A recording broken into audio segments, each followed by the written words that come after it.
सर्वेभ्यो नमो नमः।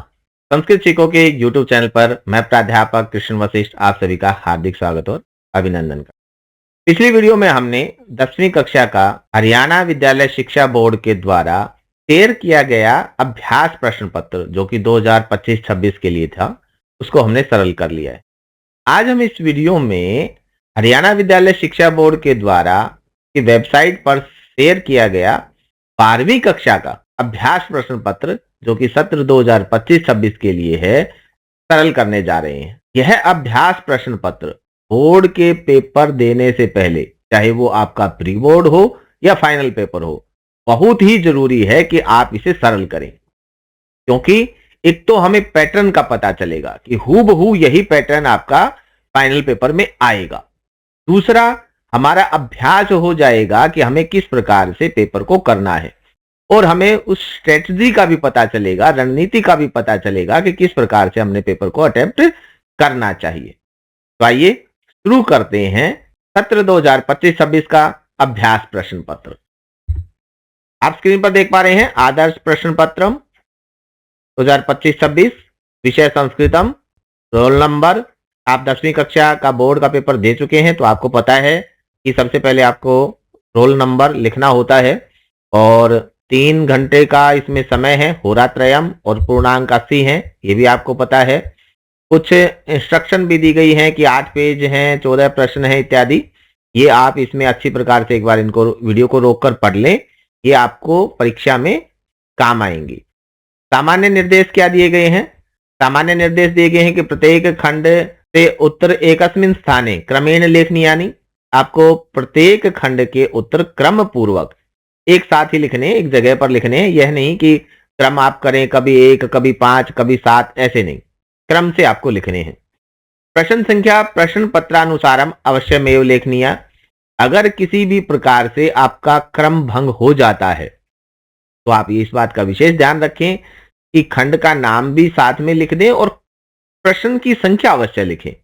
अगर आपने क्रम भंग कर दिया तो कोई बात नहीं, लेकिन प्रश्न संख्या अगर नहीं लिखी तो हो सकता है एग्जामिनर को चेक करने में मुसीबत आए, समस्या हो, तो आपके नंबर हो सकता है वो न दे पाए। तो आप प्रश्न पत्र के अनुसार प्रश्न संख्या अवश्य लिखेंगे। श्रेष्ठ अंकान प्राप्त सुस्पष्ट लेख लेखनीय। श्रेष्ठ अंक प्राप्त करने के लिए आपको अच्छा लेख लिखना भी जरूरी है। यह तो आपको हर पेपर में ही इसी प्रकार से करना है। इस प्रश्न पत्र में 5 खंड हैं, यह आपको बताया गया है कौन कौन से हैं। अपठित अवबोधनम, यह 10 अंक का रहेगा। रचनात्मक कार्यम, यह 17 अंक का रहेगा। पठित अवबोधनम, यह 30 अंक का रहेगा। अनुप्रयुक्त व्याकरणम वाला भाग आपका 6 अंक का रहेगा। और पाठाधारिता बहुविकल्पीय प्रश्न अर्थात एमसीक्यू जो होंगे, जिसमें 4 आपको ऑप्शन दिए जाएंगे, एक ऑप्शन उनमें से सही होगा, उसको आपको लिखना होगा, वह 17 अंकों का रहेगा। तो शुरू करते हैं। खंड कैसे?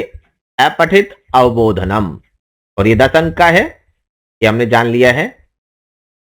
पहला प्रश्न है अधोलिखितम गद्यांशम पठित्वा प्रदत्त प्रश्नानाम उत्तराणि यथा निर्देशम संस्कृतेन लिखत। जैसा आपको निर्देश दिया जाए संस्कृत में आपको उत्तर लिखना है। ये ध्यान रखना, कई बार जब एक पद में प्रश्न पूछा जाता है, कोई संख्या आधारित प्रश्न पूछ लिया जाता है, तो कई बच्चे उसका हिंदी में उत्तर दे देते हैं, लेकिन यहाँ उत्तर आपको संस्कृतेन लिखत है, ऐसा कह दिया गया है, तो आपको संस्कृत में ही इसका उत्तर लिखना है, हिंदी भाषा में नहीं लिखना है। पहले इसका अर्थ देख लेते हैं। गंगा सर्वासाम नदीनाम श्रेष्ठा अस्ति। गंगा सभी नदियों में श्रेष्ठ है। सा लोकत्रयस्य कल्याणकारिणी अस्ति। वह तीनों लोगों की कल्याणकारिणी है। सा भौतिक सुख दृष्टया, वह भौतिक सुख की दृष्टि से, और आध्यात्मिक सुख दृष्टया, और आध्यात्मिक सुख की दृष्टि से भी कल्याण प्रदा, कल्याणकारी है। यह गंगाम पूर्ण रूपेण समर्पितो भवति। जो गंगा में पूर्ण रूप से समर्पित होता है तस्य जीवनम धन्यम भवति, उसका जीवन धन्य होता है। यह संसारे, इस संसार में, यह जन, जो मनुष्य राज्ञा भागीरथेन, राजा भागीरथ के द्वारा आनीताम भगवतीम गंगाम, लाई गई भगवती गंगा को सदाम वंदते, सदा वंदित करता है, प्रणाम करता है, पूजा करता है, सह एव शोभनः चतुरस्य कथ्यते, वही शोभन और चतुर कहा जाता है। यह जन आदर पूर्वकम, जो मनुष्य आदर पूर्वक जनुतनयाम, जनुतनया को मनसा ध्यायति, मन से स्मरण करता है, ध्यान करता है, त एव सम्यक तपस्वी भवति, वही सम्यक तपस्वी होता है। यह गंगायाः नामानि, जो गंगा के नाम, गुणान च और गुणों को, सदा स्मरति हमेशा स्मरण करता है, स एव श्रेष्ठः पुरुषः कथ्यते, वही श्रेष्ठ पुरुष कहा जाता है। यस्य जनस्य, जिस मनुष्य की देव नदीं प्रति सेवा भावना अस्ति, देव नदी के प्रति सेवा भावना है, यथार्थ रूपेण, यथार्थ रूप से, स एव कर्म योगी अस्ति, वही कर्म योगी है, स एव सर्वेषां स्वामी भवति, वही सभी का स्वामी होता है। पहला प्रश्न है एक पदेन उत्तरतः, केवलम प्रश्न द्वयम, केवल दो आपको प्रश्न करने हैं और एक पद में ही आपको उत्तर देना है, पूर्ण वाक्य में उत्तर नहीं देना है। और तीन यहाँ प्रश्न दिए गए हैं, अगर आप तीनों करते हैं तो आपको जो दो सही हैं उनके नंबर मिल जाएंगे। सर्वासाम नदी नाम श्रेष्ठा नदी का अस्ति, सभी नदियों में श्रेष्ठ नदी कौन सी है? तो इसका उत्तर हो जाएगा गंगा। ये संसारे गंगा कह आनीतवान, इस संसार में गंगा को कौन लेकर आया? तो आप पैराग्राफ में देखें, राज्ञा भागीरथेन, ऐसा आपको गद्यांश में दिया गया है कि राजा भागीरथ के द्वारा, तृतीया विभक्ति का वहां प्रयोग किया गया है। लेकिन आपको बच्चों ये समझना है कि प्रश्न जो पूछा गया है वो प्रश्न पूछा गया है, देखो, कह आनित्वान, कौन लेके आया, प्रथमा एक वचन में।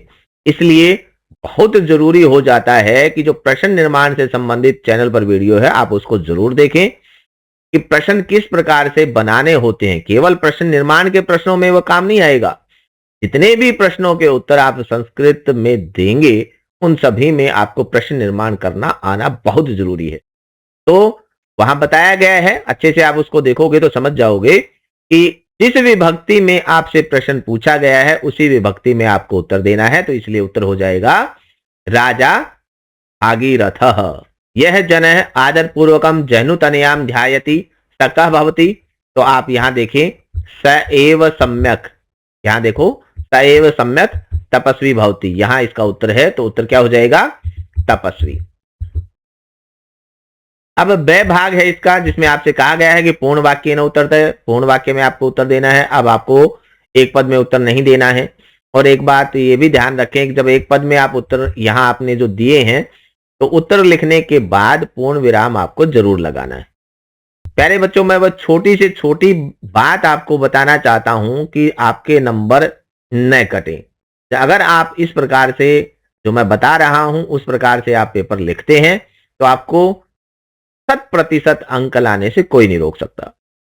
पूर्ण वाक्य न उत्तरतः केवलम प्रश्न द्वयम, यहां भी आपको दो प्रश्न करने हैं और ये दो दो नंबर के रहेंगे। कस्य जीवनम धन्यम भवति, प्रश्न आपसे पूछा गया है किसका जीवन धन्य होता है? तो आप देखें, यहां इसका उत्तर है यह गंगाम पूर्ण रूपेण समर्पितो भवति तस्य जीवनम धन्यम भवति। सीधा सीधा आपको गद्यांश से इस लाइन को उठाकर रख देना है, उत्तर हो जाएगा।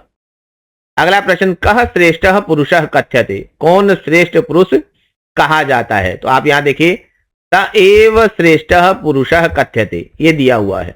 बहुत से बच्चे क्या करते हैं कि गद्यांश से लाइन को एज इट इज इसी प्रकार से उठाते हैं और रख देते हैं स एव श्रेष्ठः पुरुषः कथ्यते, लेकिन वह श्रेष्ठ पुरुष, वह ही श्रेष्ठ पुरुष कहा जाता है। अब इसका अर्थ क्या हुआ आप बताओ, क्या समझ में आया? कुछ भी समझ में नहीं आया, क्योंकि संज्ञा के स्थान पर यहां सर्वनाम का प्रयोग किया गया है। तो आपको भी संज्ञा का प्रयोग करना है यहां। आप इसी प्रकार से अगर लाइन को उठाएंगे और वहां पेपर में रख देंगे तो उतना इफेक्टिव नहीं होगा, आपके नंबर काट लिए जाएंगे। तो इसका उत्तर क्या आप देंगे? यहां से आप उत्तर देंगे यह जनः।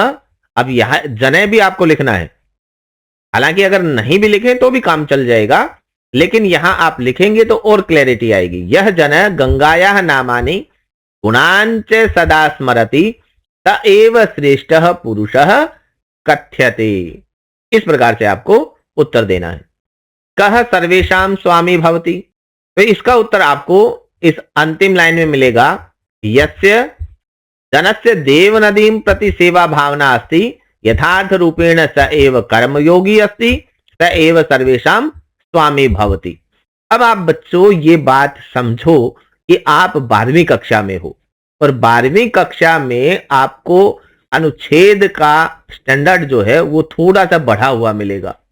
आपको सभी प्रश्न एज इट इज गद्यांश से उठाकर लिखने वाले नहीं मिलेंगे। तो आपको प्रश्नों का उत्तर किस प्रकार से देना है ये समझना सबसे ज्यादा जरूरी है। तो यहां से हमें उत्तर मिलना शुरू हुआ था कि यस्य जनस्य देव नदीम प्रति सेवा भावना अस्ति, जैसे मनुष्य की देव नदी के प्रति, गंगा के प्रति सेवा भावना है, यथार्थ रूपेण, यथार्थ रूप से स एव कर्मयोगी अस्ति, वही कर्मयोगी है, और स एव सर्वेशाम स्वामी भवति, वही सभी का स्वामी होता है। लेकिन प्रश्न में आपसे कर्मयोगी नहीं पूछा, कर्मयोगी के बारे में पूछा ही नहीं, केवल आपसे पूछा है कि कह सर्वेशाम स्वामी भवति, सभी का स्वामी कौन होता है। तो आपको केवल यथार्थ रूपेण स एव कर्मयोगी अस्ति इसको हटा देना है और बाकी सारी लाइन को लिखना है। जो आपसे पूछा गया उसी को आपको बताना है, बाकी को नहीं। अगला प्रश्न है, अस्य अनुच्छेदस्य कृते उपयुक्तम शीर्षकम संस्कृतेन लिखत। इस अनुच्छेद के लिए उपयुक्त शीर्षक लिखें और 1 नंबर का ये रहेगा। प्यारे बच्चों, मैंने अपठित गद्यांश की जो वीडियो बनाई हुई है उसमें भी बताया है, अगर आपने उस वीडियो को नहीं देखा है तो आप चैनल से उस वीडियो को जरूर देख लें। उसमें बताया है कि आप केवल प्रथमा विभक्ति एक वचन में अगर शीर्षक लिखते हैं तो सबसे आसान और सबसे उपयुक्त रहेगा। जैसे इस पूरे गद्यांश में गंगा नदी के विषय में ही बताया गया है, तो शीर्षक क्या हो जाएगा? शीर्षक हो जाएगा गंगा। या फिर आप 2 पदों में अगर इसका शीर्षक लिखना चाहते हैं तो हमेशा पहला जो पद होता है उसमें षष्ठी विभक्ति लगाई जाती है और दूसरा पद होता है उसमें प्रथमा विभक्ति लगाई जाती है। मान लीजिए आप गंगा नदी का महत्व, ऐसा शीर्षक आप बनाना चाहें तो इसके लिए फिर संस्कृत बनेगी गंगायाः महत्वम। ठीक है, तो उसमें हो सकता है आपको शब्द रूप की विभक्ति लगाना न आए, याद न आए, तो कोशिश करना प्रथमा विभक्ति एक वचन में केवल एक ही शब्द में आप शीर्षक दें। अगर 2 शब्दों में देना पड़े तो फिर आप पहले शब्द में षष्ठी विभक्ति लगाएंगे और दूसरे पद में प्रथमा विभक्ति लगाएंगे। आगे देखो, यथा निर्देशम उत्तरतः, द भाग इसका है। इसमें कहा है कि जैसा आपको निर्देश दिया जाए वैसा आप उत्तर लिखें। केवलम प्रश्न तयम, और 3 ही आपको प्रश्न करने हैं, 1-1 नंबर के रहेंगे और ये एमसीक्यू हैं, यानी कि 4 ऑप्शन है, 1 सही है, उसको आपको बताना है। पहला है चतुरः इत्यस्य शब्दस्य विलोम पदम किम। चतुर का विलोम पद आपसे पूछा है, तो बुद्धिमान चतुर का ही पर्याय है, प्रवीण ये भी इसका पर्याय है, पंडितः ये जाति विशेष नहीं, यह चतुर के लिए, विद्वान के लिए, प्रवीण के लिए ही शब्द प्रयोग किया जाता है, तो ये पर्याय पद है। मूर्ख यह इसका विलोम हो जाएगा, तो उत्तर हो जाएगा मूर्खः। राज्ञा इतस्मिन् शब्दे का विभक्ति, राज्ञा जो है इसमें कौन सी विभक्ति है ये आपसे पूछा है, तो इसमें है तृतीया विभक्ति। पुरुषः इत्यस्य विशेषण पदम किम, पुरुष का विशेषण पद यहाँ क्या है?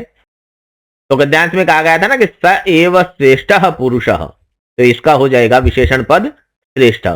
और बच्चों इसके लिए विशेषण और विशेष्य के लिए एक ट्रिक होती है।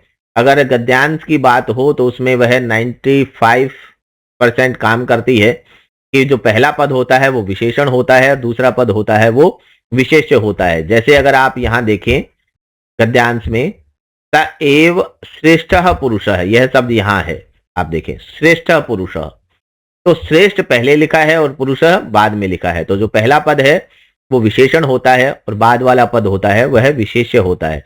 लेकिन अगर श्लोक की बात हम करें तो श्लोक में कई बार आगे पीछे रख दिए जाते हैं शब्द, तो वहां ये ट्रिक काम नहीं करेगी। लेकिन अगर आपको पता न हो कि कौन सा पद विशेषण है कौन सा विशेष्य है तो ये ट्रिक लगा सकते हैं आप।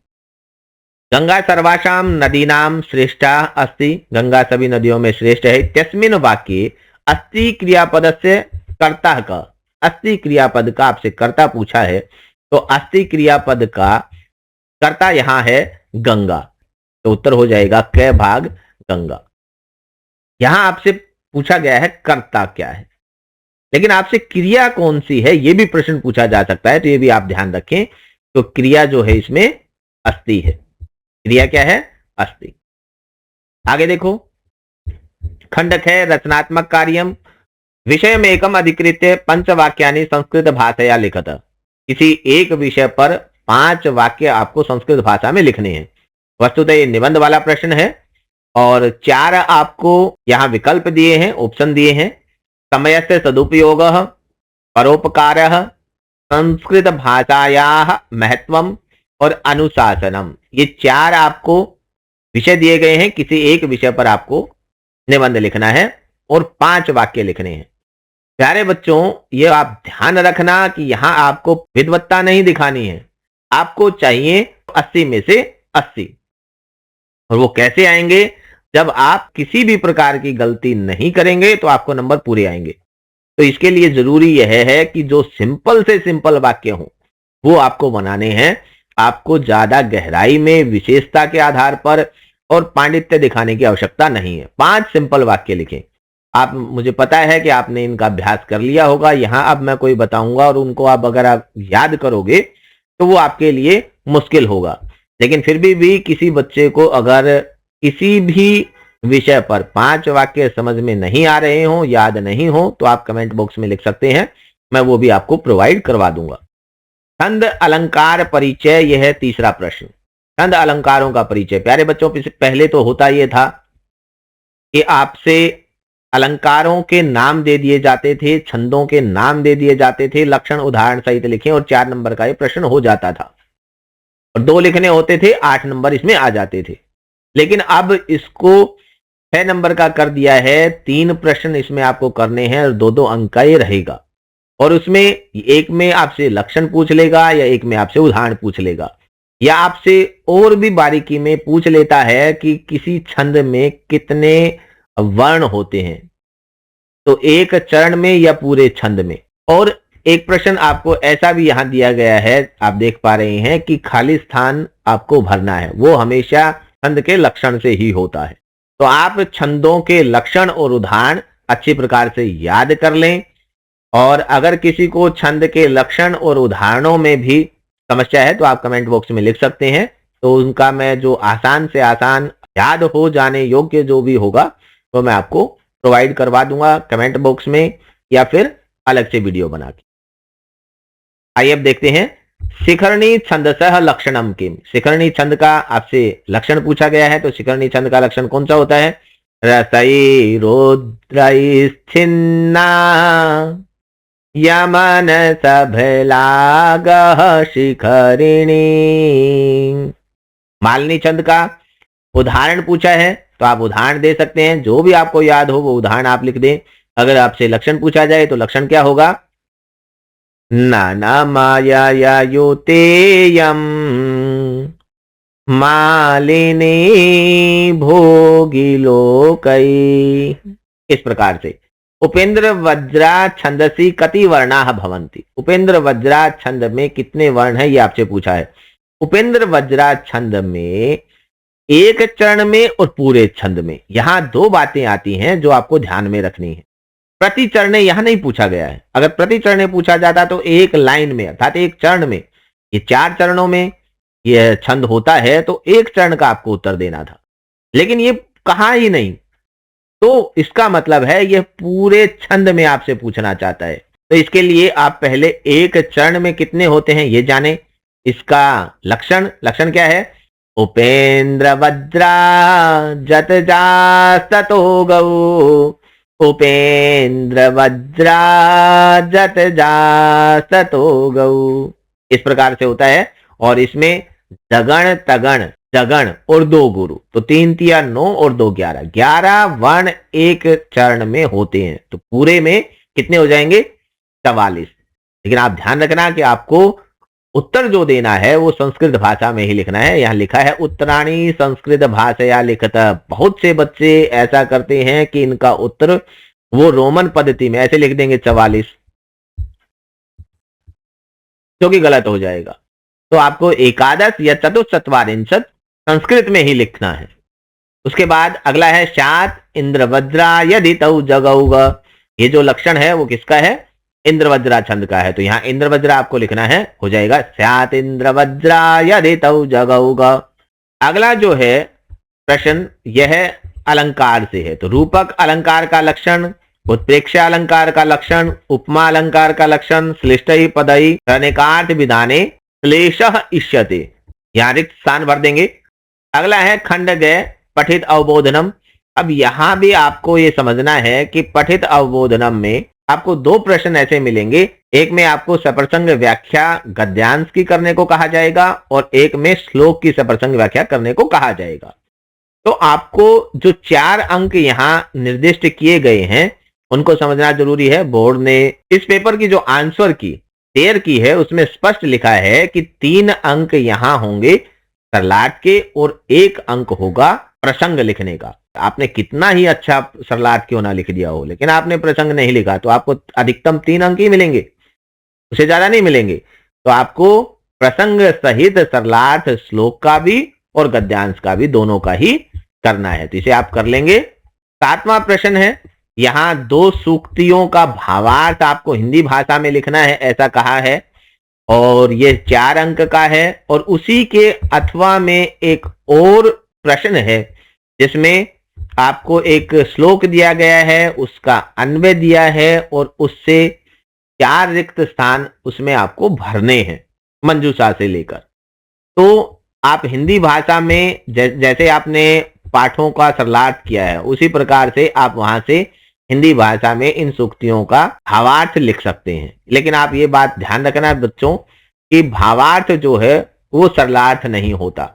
भाव का मतलब है उससे आपको क्या सीख मिली, कवि उसमें कहना क्या चाहता है, क्या उसका सार निकल कर आ रहा है, क्या आज के समय में उस लाइन की उस सूक्ति की उपयोगिता है, वो सारी चीजें आपको भाव में लिखनी होती हैं।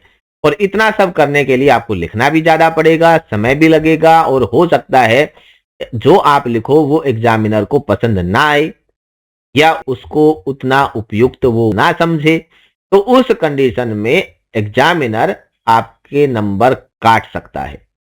तो आपको क्या करना है, मैं आपको ये रिकमेंड करता हूं कि सूक्ति के बजाय आप ये जो अथवा में मंजूषा से आपको अन्वय के रिक्त स्थान भरने हैं ये आप प्रश्न करना, अथवा में है कोई भी आप कर सकते हैं, कोई समस्या नहीं। तो इस तरीके से अगर आप करते हैं तो आपको पूरे 4 अंक मिलेंगे। 4 के 4 आप मंजूषा से शब्दों को खाली स्थानों में रखोगे और 4 अंक मिल जाएंगे। कटने की कोई संभावना, नंबरों के कटने की संभावना नहीं रहेगी। लेकिन आप ये ध्यान रखना कि जहां हलंत है वहां हलंत लगाना, विसर्ग है विसर्ग लगाना, उन्हें आप मत छोड़ना, क्योंकि व्याकरणिक आप अशुद्धि करोगे तो नंबर कट जाएंगे। तो देखते हैं, ये एक आपको श्लोक दिया गया है, दूसरे पाठ से है। इत्यर्घ्य पात्रानुमित वयस्य रघोरुदाराम अपि गाम निशम्य, ये वाला श्लोक। तो यहां इसका अन्वय दिया गया है संस्कृत में। तो पहले में हो जाएगा इसके लिए अर्घ्य पात्रेण, अर्घ्य पात्रेण अनुमित वयस्य रघो इति उदाराम, दूसरे में हो जाएगा उदाराम। गाम अपि निशम्य, तीसरे में हो जाएगा वर्तंतु शिष्य, तीसरे में हो गया वर्तंतु शिष्य स्वार्थोपपत्तिम प्रति दुर्बलासह, चौथे में हो जाएगा दुर्बलासह। और 3 जब पहले हो ही चुके हैं तो चौथा अपने आप हो जाएगा, ये तो कॉमन सी बात है। जो बच गया वो चौथे में आ जाएगा। आगे देखें, 8वां प्रश्न है, अधोलिखितम श्लोकम पठित्वा प्रश्नानाम उत्तराणि श्लोकात् चित्वा संस्कृत भाषया पूर्ण वाक्य न लिखत। आपसे कहा है कि पूर्ण वाक्य में आपको लिखना है। केवलम प्रश्न त्रयम, 3 प्रश्न करने हैं, 4 आपको दिए हैं, 3 करने हैं तो 3 से ज्यादा मिलेंगे क्योंकि लिखा है 3 करने हैं। अगर नहीं लिखा होता तो 3 ही मिलते, 3 आपको करने होते। 1-1 नंबर का ये प्रश्न रहेगा। अब यहां आपको एक श्लोक दिया है, प्रश्न नंबर 8 और 9। तो ये 2 प्रश्न आपको ऐसे मिलेंगे जो श्लोक से आपको प्रश्नों के उत्तर लिखने होंगे या गद्यांश से आपको प्रश्नों के उत्तर लिखने होंगे। हमने बच्चों पहला प्रश्न किया था अपठित गद्यांश, वो क्या था, अपठित, जो आपके सिलेबस में नहीं है वो हो गया अपठित। लेकिन जो आपके सिलेबस में है वे पठित गद्यांश या पठित श्लोक कहे जाएंगे। तो ये दो प्रश्न आपके सिलेबस से आएंगे, किसी भी पाठ से एक श्लोक और किसी भी पाठ से एक गद्यांश आपको दे दिया जाएगा और उनके प्रश्नों के उत्तर आपको करने को कहे जाएंगे। अब आप यहां देखिए, पापान निवारयति योज्यते हिताय, ये वाला श्लोक आपको दिया गया है और कहा है कि संस्कृत भाषा पूर्ण वाक्य न लिखत, और 3 प्रश्न आपको करने, चारों भी कर सकते हो क्योंकि कोई अगर गलत होगा तो जो सही 3 होंगे उनके अंक आपको मिल जाएंगे। और संस्कृत के पेपर में समय की समस्या नहीं रहती है कि समय कम पड़ जाए, ऐसा नहीं होता है, आप मैनेज कर लेते हैं। तन्मित्रम कस्मात निवारयति, तो इसके लिए उत्तर होगा तन्मित्रम पापात निवारयति, यहां से आपको उत्तर मिल जाएगा। तो कस्मात के स्थान पर आप लिख देंगे पापात और हो जाएगा उत्तर सन्मित्रम पापात निवारयति। अगला प्रश्न है, कह गुणान प्रकटी करोति, कौन गुणों को प्रकट करता है, तो यहां भी उत्तर हो जाएगा सन्मित्रम गुणान प्रकटी करोति। अगला, सन्मित्र लक्षणम इदम प्रवदंति संतः, ये पूरी की पूरी लाइन आपको दे दी। अस्मिन वाक्ये, इस वाक्य में प्रवदंती क्रियापदस्य कर्ता कह, प्रवदंती क्रियापद का कर्ता कौन है, तो यहां कर्ता हो जाएगा संतः। लेकिन आपको एक पद में उत्तर नहीं देना है, याद रखना। ऐसा जब प्रश्न आप देखते हैं तो तुरंत एक पद में उत्तर लिख देते हैं उसका, लेकिन आपसे कहा है कि पूर्ण वाक्य न लिखत, पूर्ण वाक्य में आपको उत्तर देना है। तो क्या उत्तर होगा पूर्ण वाक्य में, सन्मित्रम इदम प्रवदंती संतः, अस्मिन वाक्ये प्रवदंती क्रियापद से कर्ता संतः पदम अस्ति।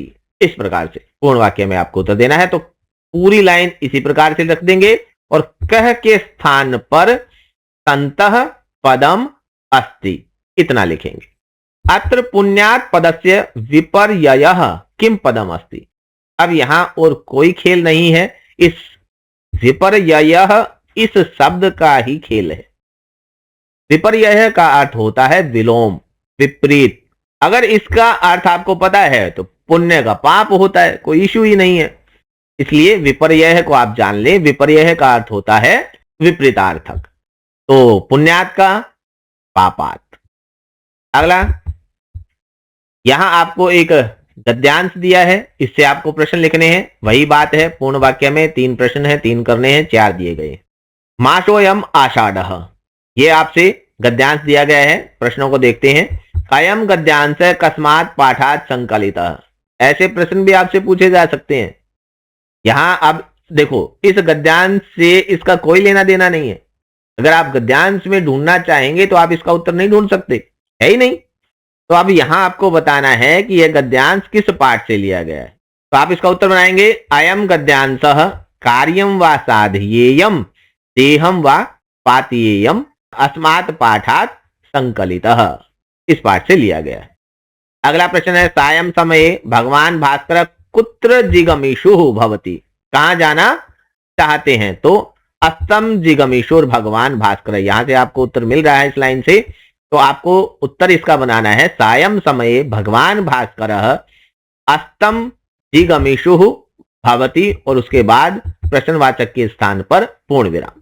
अगला प्रश्न है, अभ्यंतरम इत्यस्मिन पदे कह संधिच्छेद, आपसे संधि विच्छेद पूछ लिया, इससे भी अब इस गद्यांश का क्या लेना देना है, कुछ भी नहीं है। तो आपसे अब ग्रामर से प्रश्न पूछ लिया है यहां भी। तो अभ्यंतरम का संधि विच्छेद होगा अभि धन अंतरम, और हो सकता है आपसे अभ्यंतरम ही लिख दिया जाए और पूछ लिया जाए कि इसमें संधि कौन सी है, संधि का नाम भी आपसे पूछा जा सकता है। तो संधि का नाम हो जाएगा यण संधि, क्योंकि यहां ई को यह हुआ है तो ये संधि है स्वर संधि का भेद, यण संधि। अगला प्रश्न है, प्रविष्टः इत्यस्मिन पदे कह प्रत्ययः, प्रविष्टः इस पद में कौन सा प्रत्यय है, यह भी व्याकरण से है। यहां भी इस पाठ में कुछ नहीं है, तो इसलिए बच्चों व्याकरण को आपको बहुत अच्छे से पढ़ना है ताकि आप प्रश्नों के उत्तर दे पाए। तो प्रविष्ट में प्रत्यय है कतः। अगला प्रश्न, कोष्टकात उपयुक्त शब्दम चित्वा रेखांकित पदानि आधृत प्रश्न निर्माण आप करें। तो प्रश्न निर्माण आपको करना है, रेखांकित पद जैसे स्वल्पाभासी, लोचने, शरद घनम आदि ये आपको दिए गए हैं। कोष्टक भी दिए गए हैं, इन कोष्टकों में से प्रश्न निर्माण करना है। प्यारे बच्चों, कितना आसान ये कर दिया। सबसे आसान इस पूरे पेपर में कहे जाते हैं एमसीक्यू। ठीक है, मानते हैं आप कि आपको ऑप्शन मिल जाते हैं वहां, लेकिन वहां ऑप्शन कितने मिलते हैं? 4। अरे बच्चों, यहां तो देखो ना, आप केवल 2 ही दिए हुए हैं और 2 में से आपको करने हैं, तो ये तो उससे भी आसान हो गया। अब देखें, श्री नायार स्वल्प भाषी आसीत, तो इसका उत्तर होगा कीदृशः। दूसरा है रामभद्रस्य एव दारकः अस्माकं लोचने शीतलयति, तो इसका उत्तर हो जाएगा के। उससे अगला है तात्कः निर्गलित अंबुगर्भम शरद घनम न याचते, तो शरद घनम के स्थान पर हो जाएगा कम। अगला है मनसोपि वेगवान परमात्मा अस्ति, तो इसके लिए प्रश्न निर्माण होगा मनसोपि वेगवान कह अस्ति। और ये ध्यान रखना बच्चों, आपको प्रश्न निर्माण करना है तो वो एक एक शब्द में नहीं लिखना, आपको पूर्ण वाक्य में लिखना है। जैसे इसी को पूर्ण वाक्य में कैसे लिखोगे? मनसोपि वेगवान कह अस्ति, ऐसा लिखेंगे और उसके बाद आप प्रश्नवाचक चिन्ह अवश्य लगाएंगे, तभी वो प्रश्न बनेगा। तन्मित्रम पापात निवारयति, तो पापात के स्थान पर हो जाएगा कस्मात और बन जाएगा उत्तर तन्मित्रम कस्मात निवारयति और प्रश्नवाचक चिन्ह। अगला प्रश्न देखें, संस्कृत साहित्य का परिचय। अब यहां पाठों से संबंधित आपसे प्रश्न पूछे गए हैं और 2-3 साल पहले तक ऐसा होता था कि आपसे कोई एक रचना दे दी जाती थी, उसके बारे में आपको लिखना होता था, या एक कवि का नाम दे दिया जाता था, उसके बारे में आपको लिखना होता था। लेकिन अब आपसे छंद और अलंकारों की तरह यहां भी प्रश्न अंदर से पूछने शुरू कर दिए गए हैं, तो आप ध्यान से समझें। केवल 4 आपको करने हैं, यहां 5 दिए गए हैं।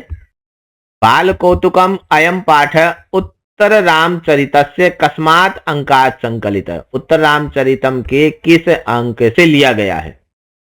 तो एक पदेन लिखता, एक पद में आपको उत्तर देना है, पूर्ण वाक्य में उत्तर नहीं देना है, तो इसका उत्तर हो जाएगा चतुर्थ। क्योंकि ये चौथे अंक से लिया गया है तो सीधा लिख देंगे आप चतुर्थ, लेकिन ध्यान रखना लिखना है संस्कृत में, हिंदी भाषा में नहीं। शुकनासोपदेश पाठोयम कस्मात् ग्रंथात् उद्धृत, शुकनासोपदेश ये किस पाठ से लिया गया है? तो शुकनासोपदेश कादम्बरी ग्रंथात् उद्धृत, ऐसा है, तो कादम्बरी ग्रंथात् ऐसे लिख देंगे। अगला प्रश्न, श्रीमद् भगवद गीता महाभारतस्य कस्मिन् पर्वणि विद्यते, श्रीमद् भगवद गीता महाभारत के किस पर्व में है? तो यह महाभारत के भीष्म पर्व में है, तो आप लिखेंगे भीष्म पर्वणि। विक्रमस्य औदार्यम अयम पाठ है कस्मात् ग्रंथात् उद्धृतः, तो इसका उत्तर हो जाएगा सिंहासन द्वात्रिंशिका ग्रंथात्। दीनबंधु श्री नायार अयम पाठ है कस्मात् कथा संग्रहात् संकलितः, तो इसका उत्तर होगा पाषाणी कन्या इति कथा संग्रहात्। अगला प्रश्न, अधोलिखितानां प्रश्नानाम् उत्तराणि संस्कृत भाषया एक पदेन लिखत, उसी प्रकार से आपको एक पद में इसका उत्तर देना है। कादम्बरी विहाय बाणभट्टस्य अन्यत् गद्य काव्यम किम, बाणभट्ट का अन्य गद्य काव्य कादम्बरी को छोड़कर कौन सा है? तो इसका उत्तर होगा हर्षचरितम। नीति शतकस्य रचयिता कह, नीति शतक के रचयिता आपसे पूछा है, तो इसका उत्तर होगा भर्तृहरिः, और आप ऐसे भी दे सकते हैं महाकवि भर्तृहरिः। उत्तर रामचरितस्य रचयिता का, उत्तर रामचरितम के रचयिता कौन से हैं? उत्तर रामचरितम के रचयिता है महाकवि भवभूतिः, तो उत्तर आप भवभूतिः ऐसा भी दे सकते हैं और महाकवि भवभूतिः ऐसे भी दे सकते हैं। अंबिकादत्त व्यासस्य प्रसिद्ध रचना का, अंबिकादत्त व्यास की प्रसिद्ध रचना आपसे पूछी है, तो यह है शिवराज विजयम, उत्तर हो जाएगा शिवराज विजयम। अगला प्रश्न, पाषाणी कन्या इत्यस्य कथा संग्रह से मूल लेखक कह, तो इसका उत्तर होगा श्री चंद्रशेखर वर्मा। अगला प्रश्न है, अनुप्रयुक्त व्याकरणम खंड चौथा ये खंड है, यहां आपसे संधि समास और कारक के विषय में प्रश्न पूछे गए हैं। आपसे परिभाषा पूछी है और उदाहरण पूछा है, तो प्यारे बच्चों यहां आपको परिभाषा हिंदी भाषा में लिखनी है और उदाहरण आपको संस्कृत भाषा में लिखना है। परिभाषा को तो आप संस्कृत में भी लिख सकते हैं, संस्कृत का पेपर है, कहाँ संस्कृत में नहीं है, हिंदी में कहा है, लेकिन आप ये ध्यान रखें परिभाषा तो आप संस्कृत में भी लिख सकते हैं, लेकिन उदाहरण को आपको मैंडेटरी संस्कृत में ही देना है, आप उसमें हिंदी में नहीं लिख सकते। ये ध्यान रखना, कहा है उदाहरण संस्कृत भाषा, तो परिभाषा आप हिंदी में, उदाहरण संस्कृत में लिखें, या दोनों ही चीज आप संस्कृत में लिखें, ये चल सकता है। तो संधि की परिभाषा पूछी है, संधि की परिभाषा आप उदाहरण सहित दें। समास और कारक, जिस किसी को भी संधि समास और कारक से संबंधित अगर किसी भी टॉपिक पर समस्या है, किसी एक संधि में, समास में, कारक में, तो चैनल पर उसकी वीडियो है, आप चैनल पर जाएं। आई बटन पर भी मैं संधि समास और कारक की लिंक दे दूंगा, वहां से भी आप उन्हें देख सकते हैं, या आप चैनल पर जाकर प्लेलिस्ट में जाकर उन वीडियो को आप देख सकते हो। आगे देखें, अंतिम पांचवा जो खंड है वो है पाठाधारिता बहुविकल्पीया प्रश्न। पाठाधारित बहुविकल्पीय प्रश्न और प्रदत्त वैकल्पिक चतुर्भ्य उत्तरेभ्य, आपको 4 उत्तर दिए गए हैं, वैकल्पिक 4 उत्तर दिए गए हैं, उनमें से एकम शुद्धम उत्तरम चित्वा लिखत, आपको अपनी उत्तर पुस्तिका में एक शुद्ध उत्तर चुनकर आपको उसमें लिखना है। तो प्रश्न हुआ जहातीह इत्यस्य शब्दस्य कह संधिच्छेद, संधिच्छेद आपसे पूछा है, संधि विच्छेद आप करें तो जहाती धन इह, तो ख भाग में जहाती धन इह, यह इसका उत्तर हो जाएगा। तस्यैव इत्यस्मिन् शब्दे कह संधि, अब संधि का नाम आपसे पूछा है, तो तस्य धन एव, इस प्रकार से इसका संधि विच्छेद होगा, तो संधि कौन सी हो जाएगी, वृद्धि संधि। अगला है स धन अपि इत्यस्य संधि युक्तम पदम किम, स धन अपि, इसमें संधि युक्त पद आपसे पूछा है, तो इसका हो जाएगा ख तोपि। अगला प्रश्न कुर्वाणः इत्यस्मिन् शब्दे कह प्रत्ययः, अब इसमें आपसे कुर्वाणः में प्रत्यय कौन सा ये पूछा है, तो कुर्वाणः में प्रत्यय है सानच। जवीयः इत्यस्मिन् शब्दे कह प्रत्ययः, जवीय में प्रत्यय आपसे पूछा है, तो यहाँ प्रत्यय है इयसून। पटु धन तल एतेषु संयोगे किम रूपम भवति, अब आपको ये जोड़कर बताना है कि क्या रूप बनेगा इस प्रत्यय के लगने से, तो ये बनेगा पटुता। अब देखो यहाँ दीर्घ ऊ दिया है, वही आप ता देखकर ये मत मान लेना कि यही उत्तर होगा, सबसे पहले ये भ्रमित करने के लिए दिया है। उत्तर क्या होगा, पटुता। दीर्घ ग्रीव इत्यस्मिन् शब्दे कह समास, तो यहाँ आपसे समास का नाम पूछा है, तो समास हो जाएगा बहुव्रीहि, दीर्घा ग्रीवा यस्य सह। अगला प्रश्न है अस्खलितम इत्यस्य शब्दस्य कह विग्रह, इस शब्द का विग्रह पद क्या है वो आपसे पूछा है, तो इसका विग्रह पद हो जाएगा न स्खलितम, और जो पहले पे क भाग में दिया है वही इसका उत्तर है। और यहाँ अगर समास की बात करें, समास का नाम पूछें, तो समास कौन सा है, समास है यहाँ न समास, तत्पुरुष का भेद। अगला जीवनस्य प्रदीप, अत्र समस्त पदम किम, अब समस्त पद आपसे पूछा है, तो जीवन प्रदीप कहाँ है, जीवन प्रदीप ग भाग में है, ये इसका उत्तर हो जाएगा। दिवसेषु इत्यस्मिन् शब्दे का विभक्ति, दिवसेषु इस शब्द में विभक्ति कौन सी है, तो दिवस शब्द से कौन सी विभक्ति, सप्तमी बहुवचन में दिवसेषु, जैसे राम से सप्तमी बहुवचन में रामेशु बनता है, वैसे ही यहां दिवस से दिवसेषु, सप्तमी घ इसका उत्तर हो गया। अगला है अपसर्पत इत्यस्मिन् शब्दे लकारः, पूछा है आपसे क्या लकार है, कह लकार, तो यहां लकार है लोट लकार। अगला नीरजम इत्यस्य शब्दस्य पर्याय पदम किम, तो पर्याय पद आपसे पूछा है, तो नीरज का पर्याय पद होगा कमलम, नीरज का कमलम। विपक्षे इत्यस्य शब्दस्य विलोम पदम किम, विपक्षे इस शब्द का विलोम पद आपसे पूछा है, तो विपक्षे का पक्षे, ये विलोम पद हो जाएगा। आगे है जवीय इत्यस्य शब्दस्य विलोम पदम किम, जवीय का विलोम पद आपसे पूछा है, तो हो जाएगा स्थिलः, जवीय का अर्थ होता है वेगवान, तो यहां इसका विपरीत पूछा है, तो हो जाएगा स्थिलः यानी कि सुस्त। समतिक्रामत्सु इत्यस्य शब्दस्य विशेष्य पदम किम, समतिक्रामत्सु का विशेष्य पद आपसे पूछा है, तो हो जाएगा दिवसेषु, समतिक्रामत्सु दिवसेषु।